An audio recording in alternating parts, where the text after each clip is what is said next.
我不知道大家有没有便秘的体验啊？严重便秘的感觉是非常难受的啊。一方面呢，你有强烈的排便的需要和愿望，甚至腹部疼痛；但另外一方面呢，你又排不出来啊，那个过程啊真的很痛苦。偶然便秘嘛，问题不大；如果有反复的、长期的便秘的话，那么我们就一定要重视。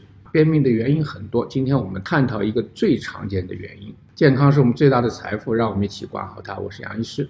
虽然有很多因素都会导致便秘，但是一个最常见的因素就是精神压力。它导致的便秘有什么样的特点？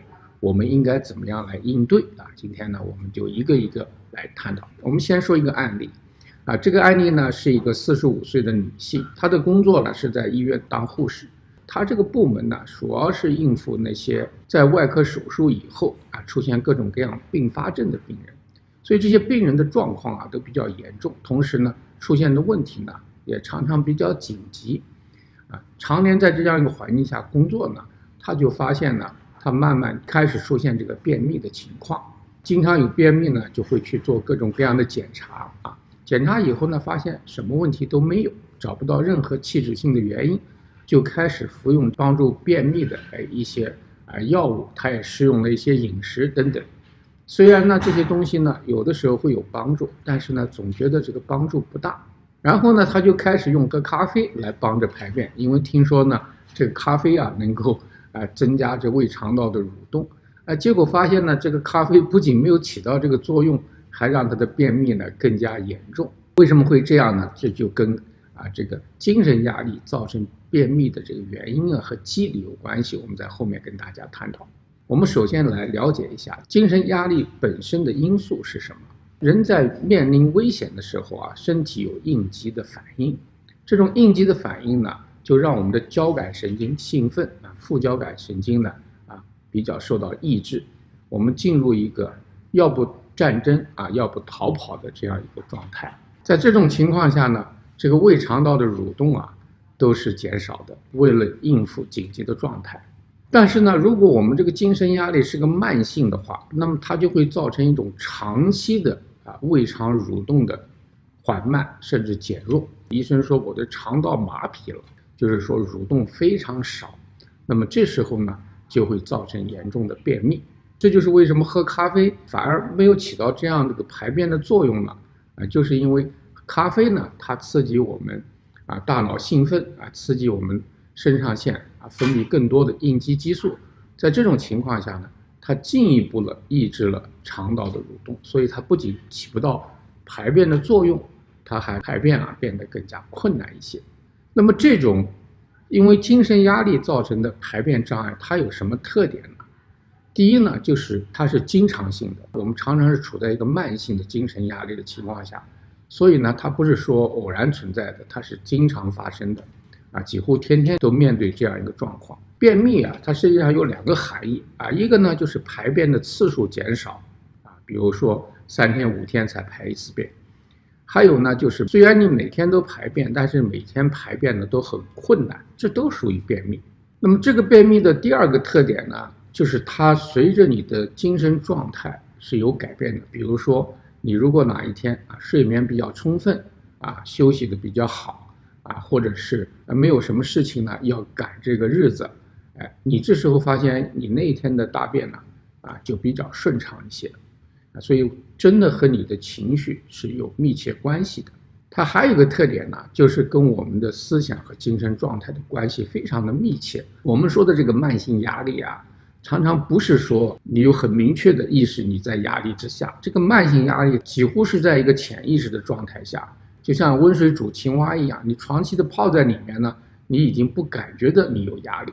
但是呢，当你精神压力增大的时候，你有明显的焦虑抑郁情绪的时候，那你这个便秘呢就更加严重。